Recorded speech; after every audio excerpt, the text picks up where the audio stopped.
இவ்வளவு நேரமாய் உம்மை ஆராதித்து துதித்து மகிழ நீங்க இந்த கிருபைக்காய் உமக்கு நாங்கள் நன்றி சொல்கிறோம். இப்பொழுதும் உம்முடைய வார்த்தை மன்னாவின் பகுதிகளாக வந்திருக்கிறோம். உம்முடைய ஆண்டவரே மன்னாவினால எங்களை திருப்திப்படுத்துங்க. இயேசுப்பா பேசுகிறது நீங்கள் அல்ல, உங்களுக்குள்ள இருக்கிற பரிசுத்த ஆவியானவர் இந்த வார்த்தையின்படியாக ஆண்டவரே ஒரு விசை அடியேனே மூடி மறைத்து நீங்க வெளிப்படுங்க. உங்களுடைய சத்தத்தை கேட்கிறவர்களாய் மாத்திரமல்லாதபடிக்கு நாங்கள் எங்கள் வாழ்க்கையில நாங்கள் அதை ஆண்டவரே அபியாசப்படுத்த எங்களுக்கு நன்மை செய்யுங்க. இயேசுவின் நாமத்தில் ஜெபிக்கிறோம் நல்ல பிதாவே, ஆமென். ஹல்லேலூயா, ஹல்லேலூயா. தியானத்துக்கு என்று எடுத்துக்கொண்ட வேத பகுதி ரோமர் 8வது அதிகாரம் 37வது வசனம். ரோமர் புத்தகம் 8வது அதிகாரம் 37வது வசனம். இவை எல்லாவற்றிலேயும் நாம் நம்மில் அன்பு கூறுகிறவராலே முற்றும் ஜெயம் கொள்ளுகிறவர்களாய் இருக்கிறோமே. ஆமென் சொல்லுங்க பார்க்கலாம். இவை எல்லாவற்றிலும் நாம் நம்மில் அன்பு கூறுகிறவராலே முற்றும் ஜெயம் கொள்ளுகிறவர்களாய் இருக்கிறோமே. இப்ப நம்ம வாழ்க்கையில ஆண்டவர் எப்படிப்பட்டவரா இருக்கிறாரு? நாம ஜெயிக்கிறவங்களா வச்சிருக்கிறார். ஆமென் சொல்லுங்க பார்க்கலாம். நம்ம எல்லாம் யாரு? பக்கத்துல இருக்கவங்கள பார்த்து சொல்லுங்க, நீங்க ஜெயிக்க பிறந்தவங்க சொல்லுங்க பார்க்கலாம். ஆமென். நீங்க எல்லாரும் யாரு? ஜெயிக்க பிறந்தவங்க. ஆமென் சொல்லுங்களேன். இதுல அந்த 36வது வசனத்துல வாசிக்கும் பொழுது கிறிஸ்துவின் அன்பை விட்டு நம்மை பிரிப்பவன் யார்?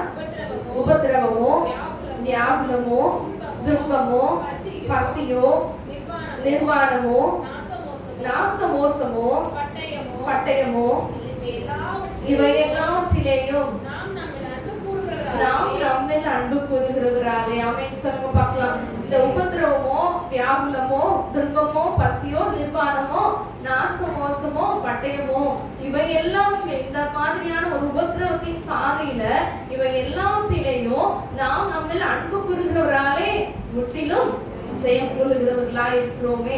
ஆனா இந்த மாதிரியான ஒரு சூழ்நிலை நம்மளுக்குள்ள வரும் பொழுது நம்ம என்ன பண்றோம்? உபத்திரவத்தின் பாதை வச்சுக்கோங்களேன். இன்னைக்கு ஒரு உபத்திரவம் நமக்கு வந்துருச்சு, ஒரு வேதனை நம்மளுடைய மனசுக்குள்ள வந்துருச்சு, இருதயத்துல பாரம் நிறைஞ்சிருக்கு. இப்ப நம்ம சொல்லுவோமா, என்னல அன்பு கூறுகிறவராலே நான் எல்லாத்தையும் என்ன பண்ண போறேன், இதுல ஜெயம் எடுக்க போறேன் நம்ம சொல்லுகிறோமா? இல்லைன்னா நம்ம மூளையில உட்கார்ந்து அழுது கொண்டிருக்கிறோமா?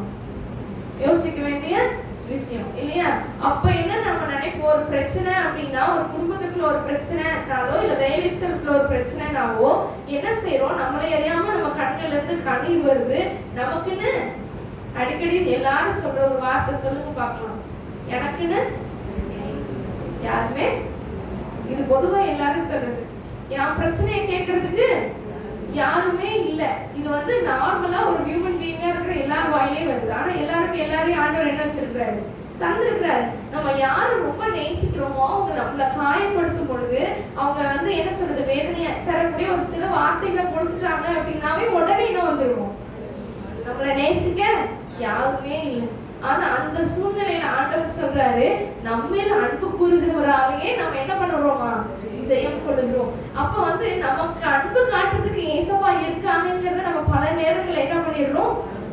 மறந்து போயிடுறோம். இப்படிப்பட்டதான சூழ்நிலை வரும் பொழுது நம்ம கண்கள்ல கண்ணீர், நம்ம இருதயத்துல, இன்னைக்கு ஆராதனை வேலையில சொன்னாங்க, இருதயத்துல இருக்கிற பாரத்தை எடுத்துட்டு ஆண்டவரை என்ன பண்ணுங்க?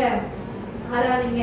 ஏன்னா இருதயத்துல பாரங்கள் நெருக்கி அமுத்தும் போது என்ன வருது? நம்ம ஏசப்பாவை மறந்துடுறோம். என்னை நேசிக்க ஏசப்பா இருக்காங்கிறத மறந்துடுறோம். சில நேரங்கள்ல ஏன் ஏசப்பா எனக்கு இந்த பிரச்சனைய அனுமதிச்சீங்க அப்படின்னு சொல்லி ஆண்டவரையே பார்த்து கேட்டுட்டு இருக்கோம். ஒரு பாடலை பாடுவோம், துன்பம் உன்னை சூழ்நிலை கழித்தாலும் என்ற பாடல் எல்லாம் சேர்ந்து கரங்களை தட்டி பாடுவோம்.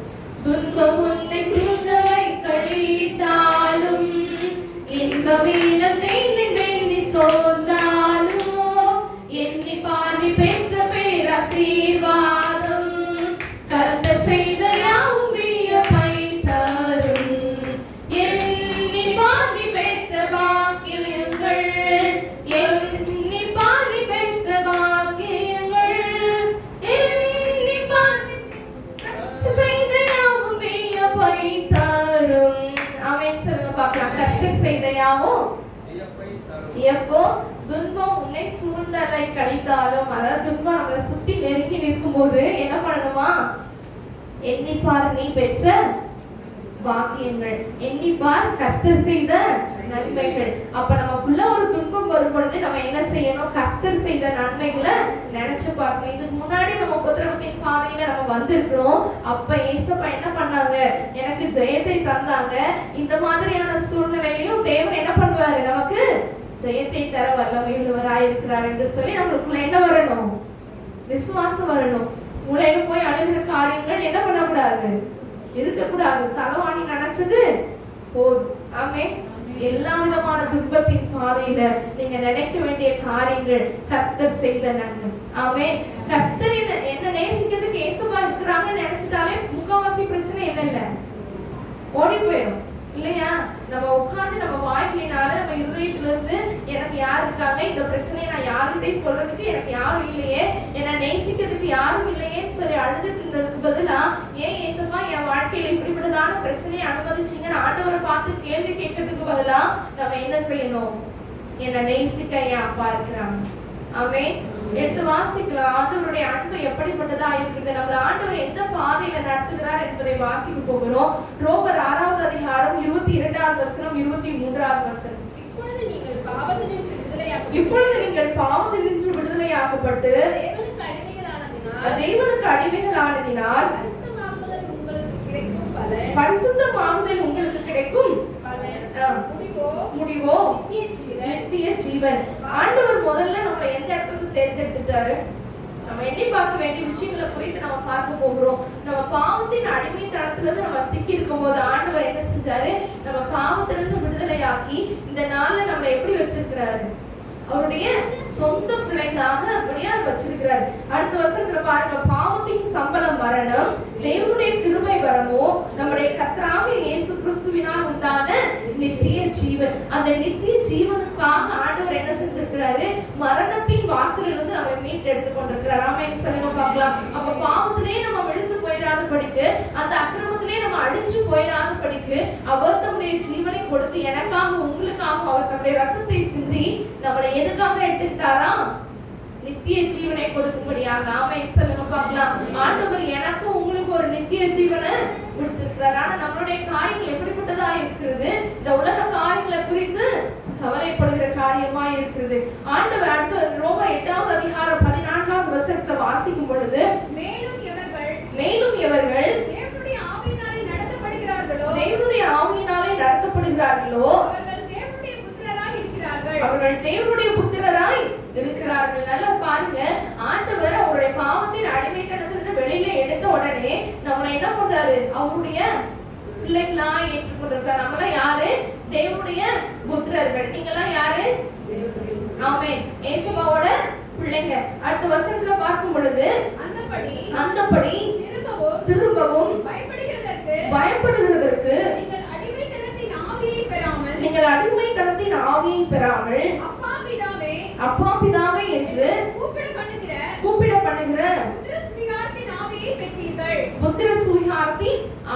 பெற்றீர்கள். இயேசுவோட பிள்ளைகள் நம்ம ஆண்டவர் என்ன சொல்றாரு? நீங்க எல்லாம் என் பிள்ளைங்கன்னு சொல்லிருக்கிறாரு. அந்தபடி திரும்பவும் நீங்க பயப்படுகிறதுக்கு நீங்கள் அடிமைத்தனத்தின் ஆவியை பெறல. நீங்க எல்லாம் யாரு? என்னுடைய பிள்ளைக்கு. நம்ம எது குறித்து பயம் வருது? எந்த சூழ்நிலையை பார்த்து பயம் வருது? ஆண்டவர் சொல்றாரு, நீ பயப்படும் போது நீ அடிமைத்தனத்தின் ஆவியை பெறல. அந்த பாவத்துல இருக்கிற வரைக்கும் தான் நீங்க யாரு? அடிமைத்தனத்தின் ஆவியை உடையவர்களா இருந்தீங்க. அந்த அடிமைத்தனத்தின் வீட்டுல இருந்து தேவன் உங்களை அவருடைய ரத்தத்தினால பிள்ளைகளா என்ன பண்ணிருக்கிறாரு? மாத்தி இருக்கிறாரு. இப்போ உனக்கு பயப்படுகிற ஆவி இல்லம்மா, உனக்கு என்ன ஆவி இருக்கு? அப்பா பிதாவே கூப்பிட பண்ணுகிற புத்திர சுவிகாரத்தின் ஆமென் சொல்லுங்க பார்க்கலாம். அப்ப நமக்கு பயப்படுகிற காரியங்கள் வரும் பொழுது நீங்க சொல்லணும், நான் பயப்படுகிற ஆவி இல்ல, என் அப்பா இந்த உலகத்தை படைச்சது, என்னோட அப்பா இந்த அண்ட சராசரங்களையும் படைத்தவர். அவர் எனக்கு என்ன கொடுத்திருக்கிறாரு? அப்பா பிதாவேன்னு கூப்பிடப்படுகிற புத்திர சுவிகாரத்தின் ஆவிய. ஆமென். இப்போ உங்க பிள்ளை ஒரு பிரச்சனையில மாட்டும் போது ஓகே விளையாடிட்டு இருக்காங்க, கீழே விழுகிற மாதிரி இருக்கிறான்னு வச்சுக்குவோம். அப்பான்னு கூப்பிட்டோன்னே என்ன பண்ணுவாங்க? ஓடி போய் பிடிச்சுக்குவாங்க. ஏசப்பா எதிர்பார்க்கிறது அப்படிதான். நீ பயப்படாத, உன் சூழ்நிலையை பார்த்து இது என்னமாய் முடியுமோன்னு பயப்படாத. உன்னுடைய பிரச்சனையை பார்த்து ஏன் எனக்குன்னு என்ன பண்ணாத, பயப்படாத. உனக்கு இருக்கிறது அப்பா பிதாவேன்னு கூப்பிடத்தக்கதான முத்திரை சுவிகாரத்தின் ஆவி. ஆமென் சொல்லுங்க பார்க்கலாம். அப்ப ஆண்டவர் என்னையும் உங்களை என்ன பண்றாரு? பிள்ளைகளாய் தேர்ந்தெடுத்தாரு. அவருடைய பரிசுத்த ஆவியானவரை நமக்குள்ள வைத்திருக்கிறார். அப்பா பிதாவை இன்று கூப்பிடத்தக்கதான ஒரு சுதந்திரத்தை ஆண்டவர் கொடுத்திருக்கிறார். ஆமென். நம்ம பிள்ளைங்க தான் நம்ம அப்பான்னு சொல்றோம் இல்லையா? நம்ம அப்பா அம்மான்னு சொல்றது யாரு? நம்ம பெற்ற பிள்ளைகள் தான். அப்ப ஏசப்பா உங்களை இணையம் பண்ணி வச்சிருக்கிறாரு, பெத்தெடுத்து வச்சிருக்கிறாங்க. ஆமென். நம்ம மட்டும்தான் என்ன பண்ண முடியும்? சொல்லுங்களேன். நம்ம ஏசப்பாவை எப்படி சொல்லலாம்? அப்பான்னு கூப்பிடலாம். அப்பான்னு கூப்பிட்டு அடுத்த செகண்ட் என்ன பண்ணுவாங்க? உங்க பிள்ளைய பிரச்சனையில இருக்கு அப்பா அப்படின்னு கூப்பிட்டு இருக்கும்போது அப்பான்னு ஒரு அபாயகரமான ஒரு சத்தம் வரும்போது நீங்க டிவி பார்த்துட்டு இருப்பீங்களா? நீங்க வேற எங்கேயாவது என்ன சாப்பிட்டுட்டு இருப்பீங்களா? சாப்பிட்டுட்டே இருந்தாலும் என்ன பண்ணுவீங்க? ஓடிப்போம். அப்ப அப்பான்னு நம்ம ஆண்டவரை பார்த்து கூப்பிடும் போது எப்படிப்பட்டதான சூழ்நிலையில அவர் இறங்கி வருவார். ஆமென். அந்த சூழ்நிலையில இருந்து உங்களை வெளியே எடுக்கிறதுக்கு நம்ம அப்பா இருக்கிறார். ஆமென். அடுத்து எடுத்து வாசிக்கலாம். 16வது வசனத்துல நாம் தேவனுடைய பிள்ளைகளா இருக்கிறோம் என்று நம்முடைய ஆவியுடனே கூட சாட்சி கொடுக்கிறார். ஆமென் சொல்லுங்க பார்க்கலாம். இப்ப நம்ம இயேசுவா பிள்ளைங்க நாம மாத்திரம் சொல்லல, ஆவியானவர் தாமே என்ன பண்றாரு? சாட்சி கொடுக்கிறார். ஆண்டவர் சொல்றாரு, நீ என் பிள்ளைதான். நீ யாரு? என்னுடைய பிள்ளைதான், என்னுடைய மகள் தான், என்னுடைய மகன் தான் சொல்லி ஆவியானவர் என்ன பண்ணுகிறவரா இருக்கிறாரு? சாட்சி கொடுக்கிறார். அப்ப இப்பேற்பட்டதான பிரச்சனை வரும் பொழுது அந்த ரோமர் 8வது அதிகாரம் 36வது வசனத்துல வாசிக்கிறபடி கிறிஸ்துவின் அன்பை விட்டு என்னை பிரிப்பவன் யார்? நம்ம எந்த இடத்துல பிரிஞ்சு போவோம்? அந்த பிரச்சனை வரும்போது கர்த்தருடைய அன்பை விட்டு என்ன பண்ணிடுவோம்? பிரிந்து போயிடுவோம். இன்னைக்கு அநேக ஜனங்கள் பின்வாங்குறாங்க அப்படின்னா அதுக்கு காரணம் என்ன? ஒரு சோதனையை தாங்குவதற்கேற்ற பலன் இல்லை. அப்ப ஏன் ஆண்டவரே எனக்கு இதை அனுமதித்தீர்னு சொல்லி அவருடைய அன்பை விட்டு என்ன பண்ணிடுறாங்க? பிரிஞ்சு போகிறாங்க. நம்மளும் அந்த அப்படிப்பட்டதான சூழ்நிலைக்குள்ளாக என்ன பண்ணுவோம்? போவோம். யோபு அப்படிப்பட்டதான சூழ்நிலைக்குள்ள போனாரு. சாத்தான் சவால் விட்டான். அவர் வாயினால என்ன பண்ணுவார்? உண்மை தூஷிப்பார். பிரச்சனையை பார்த்தோன்னே யோபு அவருடைய வாயை திறந்து உண்மை தூஷிப்பார் என்று சாத்தான் சவால் விட்டான். இன்னைக்கு அதே சாத்தான் நம்மளை பார்த்து என்ன பண்ணுவான்? நம்மளை வச்சு ஆண்டவர்கிட்ட என்ன பண்ணுவான்? சவால் விட்டுட்டு இருப்பான். ஆனா நம்ம என்ன செய்யறோம்? சாத்தானை ஜெயிக்க வைக்கிறோமா? பிரச்சனை வரும் பொழுது நாம என்ன சொல்லணும்? கிறிஸ்துவின் அன்பை விட்டு என்ன பண்ண முடியாது? பிரிக்க முடியாது. ஏன்னா நான் ஆண்டவர் செய்த நன்மைகளை எண்ணி பார்ப்பேன். நான் அப்பா பிதாவே கூப்பிட்ட உடனே என் அப்பா வருவார். ஆமென் சொல்லுங்களேன். ஆமென் சொல்லுங்க. ஏசப்பா நம்மளை வந்து தெரிந்தெடுத்து கொண்டார். தெரிந்தெடுத்து கொண்டு எப்படி வச்சிருக்கிறாரு? அவருடைய பிள்ளைகளா அப்பா பிதாவேன்னு சொன்ன உடனே நம்மளுடைய என்ன வந்துரும்? அப்பாவுக்கும் நமக்கும் இருக்கிற அந்த ஐக்கியம் என்னைக்காவது முறிஞ்சு போயிருமா? முறியவே முடியாது. அது அவர் அன்புள்ள ஒரு பந்தம் இல்ல. நம்ம அப்பா ஏதாவது செஞ்சுட்டாலும் அப்பா திட்டாலும் மறுபடியும் என்ன செய்வோம்? திரும்ப அப்பா கிட்டதான் போய் நிற்போம். ஏன்னா அவர் நம்முடைய சொந்த தகவல். அதை காட்டிலும் அதிகமாய் நேசிக்கிற நம்முடைய ஆண்டவர். ஆமென் சொல்லுங்களேன். அடுத்து வாசிக்கலாம். ரோமர் 8வது அதிகாரம் 17வது வசனம். இந்த அதிகாரம் நாம் பிள்ளைகளால் சுதந்திரமாமே, தேவனுடைய சுதந்திரரும், கிறிஸ்துவுக்கு உடன் சுதந்திரருமாமே, கிறிஸ்துவுடனே கூட நாம் மகிமைப்படும்படிக்கு அவருடனே கூட பாடுபட்டால் அப்படியாகும். அவருடனே கூட பாடுபட்டால். அப்ப கிறிஸ்துவுக்கு நாம யாரு? சுதந்திரர்கள். இப்ப நம்ம உலக பிரகாரமா எடுத்துட்டாலுமே நம்ம அப்பாவுக்கு நாம தான் என்னது? சுதந்திரவாளி. கரெக்டா? அப்ப அப்பா இருக்கக்கூடிய எல்லா கஷ்ட நஷ்டத்திலயும் நம்ம எப்படி இருப்போம்? கூட இருப்போம். பங்குள்ளவர்களா இருப்போம். இங்க பாத்தீங்கன்னா கிறிஸ்துவுடனே கூட நாம என்ன பண்ணணுமா? பாடுபட்டால் அப்படி ஆகும். எதுக்கு? தேவனுடனே கூட மகிமைப்படும்படிக்காக. அப்ப ஆண்டவர் என்னை உங்களை மகிமைப்படும்படியாய் அவருடைய வருகையின் போது நீங்களும் நானும் எப்படி இருக்கணுமா? சொல்லுங்க. முதல் வசனத்துல சொல்லியாச்சு. என்ன? பாவத்தின் சம்பளம் மரணம். ஆனா கிறிஸ்து என்ன பண்ணிருக்காரு? நம்மளுக்காக ஜீவனை கொடுத்திருக்காரு. அது எப்படிப்பட்டதான ஒரு ஜீவன்? நித்திய ஜீவன். ஆமென். ஆனா அந்த நித்திய ஜீவனை அடையணும்னா இடுக்கமான வாசல் வழியா என்ன பண்ணணும்? போகணும். அந்த உபத்திரவம், வியாகுலம், பசி, பட்டினி எல்லாத்து வழியா என்ன பண்ணணும்? போகணும். அந்த இடத்துல நம்ம விட்டு விலகாம இருக்க வேண்டியது என்னது? கிறிஸ்துவின் அன்பு. ஆமென் சொல்லுங்க பார்க்கலாம். கிறிஸ்துவின் அன்பை விட்டு என்னை பிரிப்பவன் யார்? அந்த இடத்துல நம்ம என்ன பண்ணிடக்கூடாது? ஃபெயில் ஆயிடவே கூடாது. அடுத்தது 18வது வசனத்தை வாசிப்போமா? ஆதலால் இக்காலத்து பாடுகள் இனி நம்மிடத்தில் வெளிப்படும் மகிமைக்கு ஒப்பிடப்படத்தக்கவைகள் அல்லவென்று எண்ணுகிறேன். இக்காலத்து பாடுகள், ஆமென் சொல்லுங்களேன். இந்த காலத்து இந்த உலகத்து பாடுகள் நம்மளை என்ன செய்யாது? ஒண்ணுமே செய்யாது. நாம் அவர் வந்து அவருடைய வருகையின் பொழுது நாம் மறுரூபமாகி கர்த்தருடைய மகிமைக்குள்ள பிரவேசிக்கும் போது இந்த பாடுகள் எல்லாம் என்ன இல்லை? ஒண்ணுமே இல்லை. ஆமென். இந்த குழந்தை நம்ம பிறக்கும் போது அந்த 10 மாசம் தாயான பிள்ளை என்ன பண்றாங்க? சுமக்கும் பொழுது அந்த 10 மாசம் எப்படிதான் இருக்கும்? 10 மாசமா ஜாலியா இருந்த குழந்தை பெற்றேன்னு சொல்றாங்க. கை தூங்க பார்க்கலாம். இல்லவே இல்லை. ஒவ்வொரு நாளும் ஒவ்வொரு மாதிரியான ஒரு சரீர பாடுகள். ஆனா அந்த பாடுகள் எல்லாம் எப்ப மறைக்கும்? குழந்தைய சுகமா நம்ம கையில பார்க்கும் பொழுது அந்த பாடுகள் எல்லாம் மறைஞ்சு போயிடும். அந்த பாடுகள் ஒண்ணுமே இல்லைன்னு தோணும். அவ்வளவு நேரம் வழியில கத்தி இருப்போம். அப்பா குழந்தை பிறந்தா போதுன்ற மாதிரி இருக்கும். குழந்தை பிறந்தோடனே இந்த வழி ஞாபகம் இருக்குமா? இருக்கா? படி ஆண்டவர் என்ன பண்ணிருக்கிறாரு?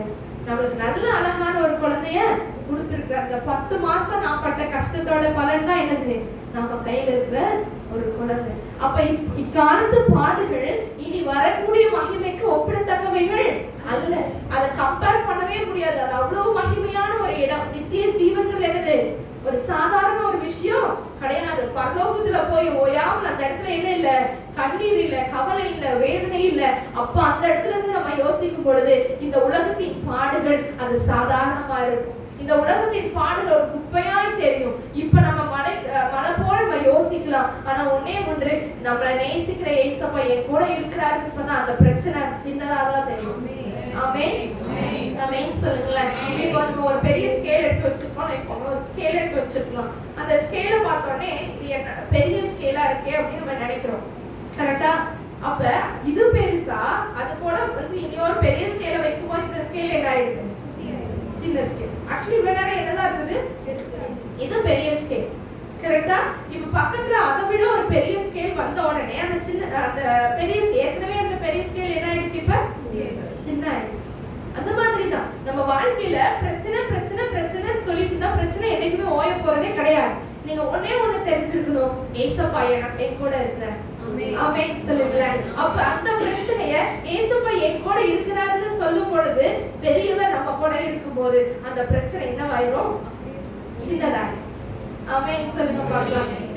பெரியவராக இயேசு கிறிஸ்து நம்ம கூட இருக்கும்போது நமக்கு முன்னாடி இருக்கிற எல்லா பிரச்சனைகளும் சின்னது. அவர் பார்த்துக்குவார். எனக்கு யார் மாத்திரம் போதும்? ஏசப்பா மாத்திரம் தான் போதும். ஆனா அநேக நேரங்கள்ல உலக உறவுகளை நம்ம என்ன நினைக்கிறோம்? இவங்கதான் நம்ம மேல எப்படி வச்சிருக்காங்க? ரொம்ப பாசமா இருக்காங்க. நம்ம என்ன செஞ்சாலும் நமக்காக வந்து நிப்பாங்கன்னு நம்ம ஒருத்தரை நினைச்சிட்டு பாருங்க. அவங்கள வந்து சரியான நேரத்துக்காக ஆண்டவர் வச்சிருப்பார். ஆமென். சரியான நேரத்துல காலை வாடுறதுக்காகவே அவங்க வச்சிருப்பார் இல்லையா? அவங்க காலை வாடும்போது நமக்கு இருக்கிற வேதனைகள் எப்படி இருக்கும்?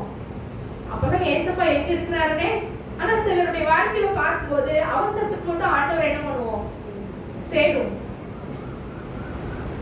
எப்படின்னா நமக்கு எல்லாமே ஷேர் பண்றதுக்கு யாராவது இருக்கிறாங்கன்னா எல்லாத்தையும் அவங்ககிட்டயே ஷேர் பண்ணுவோம். யாருமே இல்லைனாதான் என்ன பண்றது? ஏசப்பாட்ட வருது. ஆனா எப்பேற்பட்ட சூழ்நிலையா இருந்தாலும் நமக்கு ஏசப்பா மட்டும்தான் தஞ்சம். ஆமென் சொல்லுங்க பார்க்கலாம். ஆண்டவர் மாத்திரம் தான் நமக்கு என்னவா இருக்கிறாரு? அந்த கிறிஸ்துவின் அன்பு. அந்த அன்பு எப்படி இருக்கிறது? அது ஒரு நிறைவான அன்பு. ஆண்டவர் எதையுமே எதிர்பார்த்து நம்ம கிட்ட அன்பு செலுத்துறதே கிடையாது. நம்ம சில நேரம் வழி விலக்கி போறோம், சில நேரம் ஆண்டவரே வேண்டாம்னு தூர போறோம். ஆனா திரும்பி வந்தோடனே என்ன பண்ணிக்கிறோம்? ஏசப்பா என்ன பண்றாங்க? இளையகுமாரன் அப்படிதான் போனா, எல்லாத்தையும் எடுத்துட்டு போனான். எல்லாமே முடிஞ்சிருச்சு. இப்ப அவ்வளவுதான். வாழ்க்கையில வேற எதுவுமே இல்லாம போதான், வேற ஆப்ஷனே இல்லாத போதான் அப்பாவோட ஞாபகம் வருது.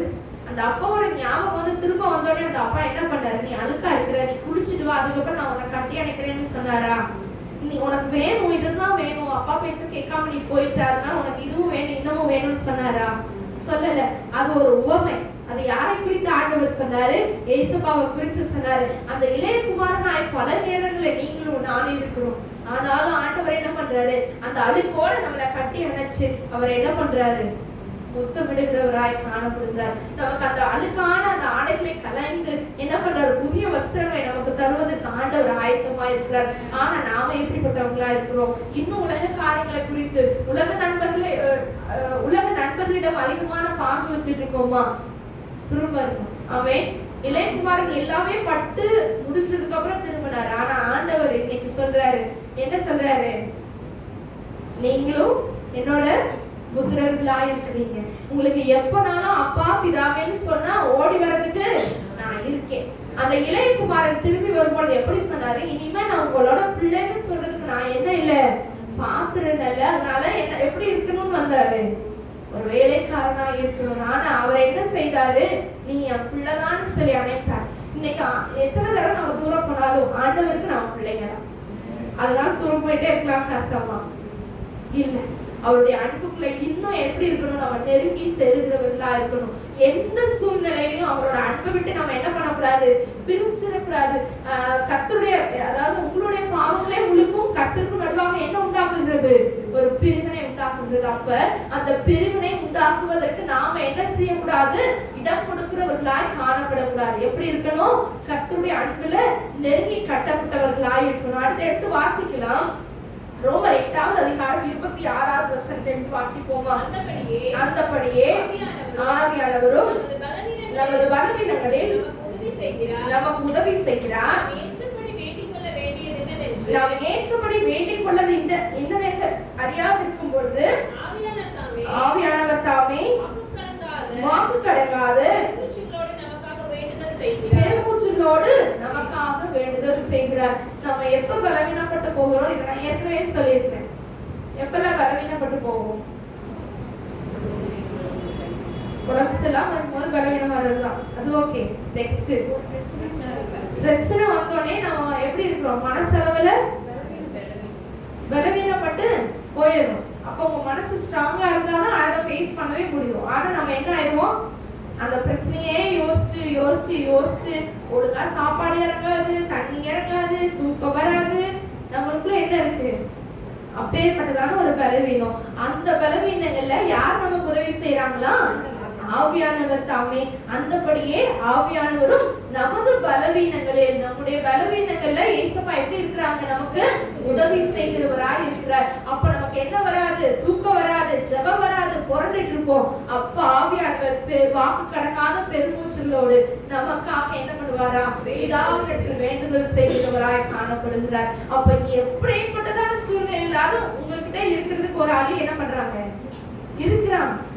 ஆமென். அவர்தான் ஏசப்பா.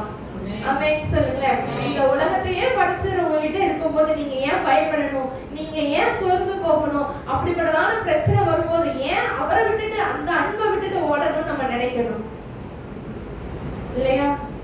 மனுஷங்க எல்லாம் என்ன சொல்லுவாங்க? மனுஷங்க எல்லாம் கைவிட்டதுக்கு அப்புறம் வரக்கூடாது. எப்பவும் என்ன பண்ணணும்? ஆண்டவரோட கையில இறுக பற்றி கொள்ளணும். ஆண்டவர் உங்களை வைத்திருக்கிற திட்டங்கள் ஒரு மிகப்பெரிய காரியமா இருக்கு. ஆமென் சொல்லுங்களேன். ஒரு சின்ன கதையை சொல்லட்டுமா? எல்லாருக்கும் தெரிந்த கதை. என்னன்னா, ஒரு கடையில போறான்னா, ஒரு பையன் போகிறான். அவன் வந்து வாங்கிட்டு ஒரு சாக்லேட் பாக்ஸ பார்த்துக்கிட்டே இருக்கான். என்ன பண்ணிட்டு இருக்கான்னா, சாக்லேட் பாக்ஸ பார்த்துட்டே இருக்கான். உடனே அந்த கடைக்காரர் சொல்றாரு, நீ எடுத்துக்கோ, உனக்கு வேணுங்கிற சாக்லேட் என்ன பண்ணிக்கோ, நீ எடுத்துக்கோ அப்படின்னு சொன்னாங்களாம். அவன் மறுபடியும் அந்த கடைக்காரரை பார்த்துட்டு சிரிச்சுக்கிட்டே இருக்கிறான்னா, அவன் எடுத்து கொடுக்கவே இல்லையா? சரி, எடுத்துக்கவே இல்லையா? அவன் வந்து ஆனாலும் அந்த சாக்லேட் பாக்ஸை பார்த்துக்கிட்டே இருந்தோடனே சரி இந்த பையன் எடுக்கிறதுக்கு கூச்சப்படுறான், நம்ம என்ன பண்ணுவோம், இந்த சாக்லேட்டை பையனுக்கு கொடுக்கலான்னு சொல்லி அந்த சாக்லேட் பாக்ஸை திறந்து கை நிறைய அள்ளி என்ன பண்ணாரா, அந்த பையன் கிட்ட கொடுத்தோடனே அவன் சந்தோஷமா சிரிச்சுக்கிட்டே வாங்கினான். இப்போ அந்த கடைக்காரர் கேட்டாரா, ஏன் தம்பி, நான் உன்னைத்தான் நான் ஃபர்ஸ்ட் எடுக்க சொன்னேன்ல, எடுத்துருக்கலாம்ல, நான் கொடுக்கும்போது வாங்கிட்டல, அப்ப நீ அதை முன்னாடியே நீ என்ன பண்ணிருக்கலாம், உனக்கு வேணுங்கிற அளவு எடுத்துக்கலாம்ல அப்படின்னு கேட்கும்போது அந்த குட்டி பையன் சொன்னான்னா, அங்கிள் என்னோட கையை வந்து என்னது சின்ன கை, நான் எடுத்தனா என்னதான் வரும், 5 சாக்லேட் வரும் இல்லையா? 5 சாக்லேட் வருமா அந்த கூட சின்ன பையனோட கையில. ஆனா நீங்க எடுத்து கொடுக்கும்போது எனக்கு எவ்வளவு வந்திருக்கு, நிறைய வந்திருக்கு. அதுக்காக தான் நான் வெயிட் பண்ணிட்டு இருந்தேன்னு சொன்னாங்க. இப்படிதான் நம்ம என்ன பண்றோம், நம்ம திட்டத்தின் படி நடந்தோம்னா ஆசீர்வாதம் கம்மியா தான் இருக்கும். நம்ம வெயிட் பண்ணணும். ஏசப்பா நீங்களே எனக்கு என்ன பண்ணுங்க, செய்யுங்க. நம்ம வாழ்க்கையை குறித்து பிளான் வச்சிருக்கிறத காட்டிலும் ஏசப்பா உங்களை குறித்து வைத்திருக்கிற திட்டங்கள் தான் மிகச்சிறந்தது. ஆமென் சொல்லுங்க பார்க்கலாம். நம்ம ஒரு வாழ்க்கையை நோக்கி ஓடலாம், ஆனா ஆண்டவர் உங்களுக்கு என்று வைத்திருக்கிற ஆசீர்வாதம் அது மிகப்பெரிய ஆசீர்வாதம். கிறிஸ்துவின் அன்பை விட்டு என்ன பண்ணக்கூடாது, ஓடக்கூடாது. ஆமென். அடுத்து எடுத்து வாசிக்கலாம். அப்படியாக ஆண்டவர் என்ன பண்றாரு, நம்முடைய பலவீனங்களை எப்படி இருக்கிறாரு, நமக்கு உதவி செய்கிறார். நம்ம என்ன பண்ணோம், அப்ப பலவீனமா இருக்கும்போது ஆவியானவர் தாமே நமக்காக வாக்கு கடக்காத பெருமூச்சுகளோடு வேண்டுதல் செய்கிறது போல நாம என்ன செய்யணும், நமக்காக ஏசப்பா என்ன பண்ணுவாங்க, பார்த்துக்குவாங்க. நாம அமைதியா இருக்கணும். ஆமென் சொல்லுங்க. நாம பதறி போகக்கூடிய காரியங்களே நம்ம வாழ்க்கையில என்ன பண்ணக்கூடாது, இடம் கொடுக்க கூடாது. அழுகிற காரியங்கள் வேண்டாம், வருத்தப்படுகிற காரியங்கள் வேண்டாம். இருதயத்தின் வார்த்தை என்ன பண்ணணும், என் அப்பா என் கூட இருக்கிறாங்க, இதை ஈஸியா என்ன பண்ணுவாங்க, எடுத்து போட்டுருவாங்க. முதல்ல என்ன காரியத்தை பார்த்தோம், ஆண்டவர் பாவத்திலிருந்து நமக்கு விடுதலை கொடுத்து நித்திய ஜீவனை வைத்திருக்கிறார். அடுத்து தேவனுடைய புத்திரர்கள் ஆகும்படி தேவன் நமக்கு என்ன செஞ்சிருக்கிறாரு, பயப்படக்கூடிய அடிமைத்தனத்தின் ஆவியை தராம அப்பா பிதாவே என்று கூப்பிடத்தக்கதான புத்திர சுவிகாரத்தின் ஆவியை நமக்கு தந்திருக்கிறாரு. அதனால என்னது, காலத்து பாடுகள் இனி வரக்கூடிய மகிமைக்கு ஒப்பிடத்தக்கவைகள் அல்ல. அந்த பாடுகள் எல்லாவற்றிலும் தேவனாகிய கர்த்தர் நம்ம கூடவே இருப்பார். அடுத்து என்ன பார்த்தோம், நம்ம பலவீனப்படும் பொழுது கர்த்தர் ஆவியானவர் தாமே நமக்காக என்ன பண்ணுவாரு, வேண்டுதல் செய்கிறவராய் இருக்கிறார். ரோமர் 8ஆம் அதிகாரம் 27ஆவது வசனம். ஆவியானவர் தேவனுடைய சித்தத்தின்படியே பரிசுத்தவான்களுக்காக வேண்டுதல் செய்கிறபடியால் இருதயங்களை ஆராய்ந்து பார்க்கிறவர் ஆவியின்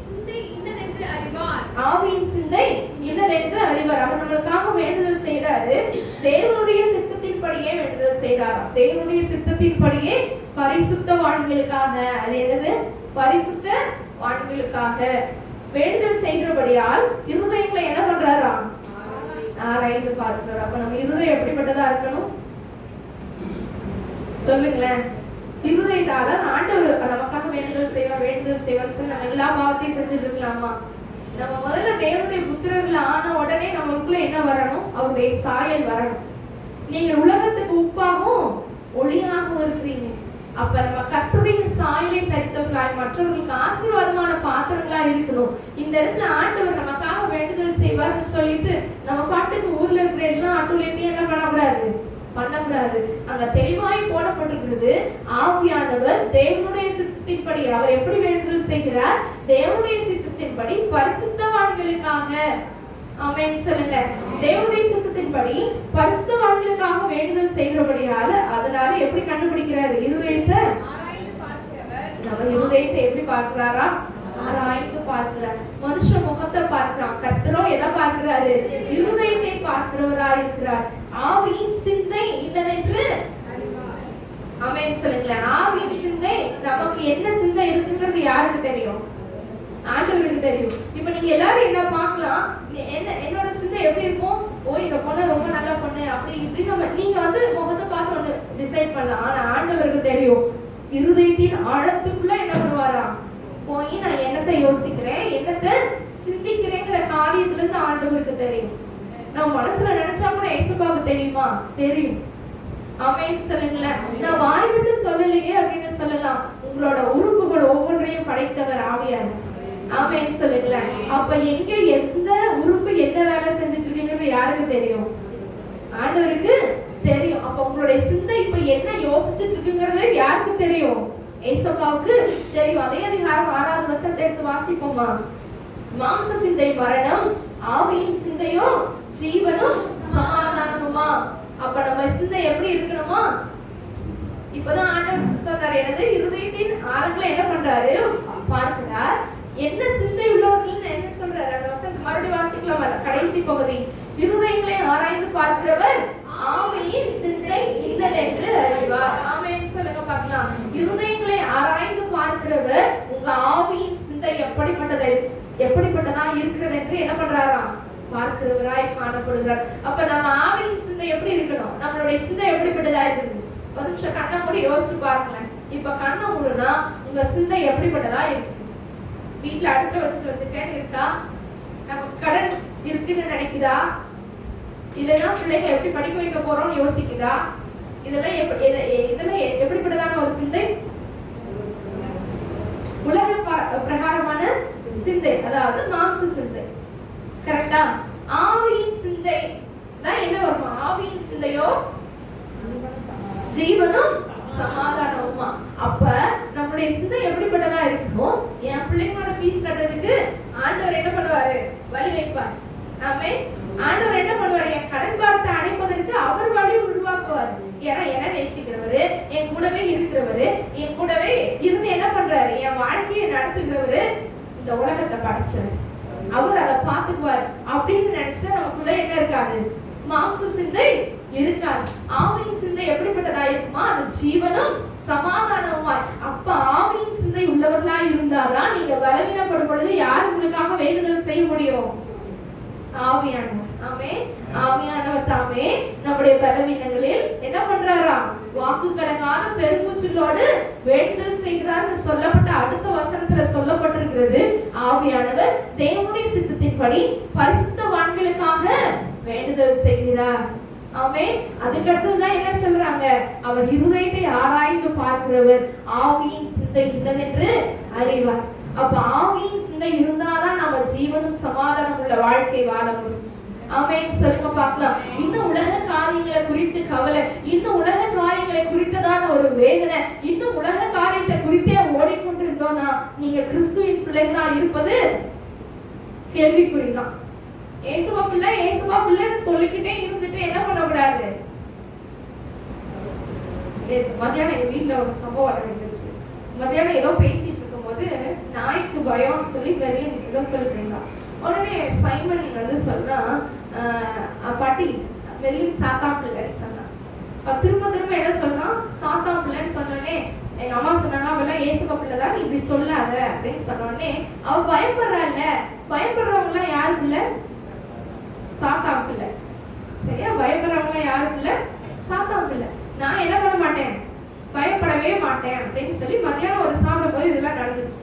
நைட் என்ன ஆயிடுச்சுன்னா இங்க வந்து ஜிம்மி வந்து கழட்டி விட்டுட்டான், நாயை கழட்டி விட்டுட்டான். அவன் என்ன பண்ணான்? பயந்து அலறி அடிச்சுட்டு உள்ள ஓடி வந்தான். அப்ப வந்து நீ ஏசுவா பிள்ளை தானே, நீ என்ன பண்ணக்கூடாதுல்ல, பயப்படக்கூடாதுல்ல அப்படின்னா நான் ஜிம்மிக்கு கூட என்ன பண்ணுவேன்? சோ நம்ம என்னன்னா நம்மளுக்கு ஏற்ற மாதிரி என்ன பண்ணிக்கிறது? வசனத்தை மாத்திக்கிறது. அக்கா பயந்தா அவன் சாத்தா பிள்ளை, நாம பயந்தா என்ன இல்லை? அப்ப ஏசப்பா நமக்கு பயப்படுறதுக்கான ஆவியை என்ன பண்ணல? தரல. நம்மளுடைய சிந்தை எப்படி இருக்கணும் சொல்லுங்களேன்? அது ஜீவனும் சமாதானத்துக்குரியதா இருக்கு.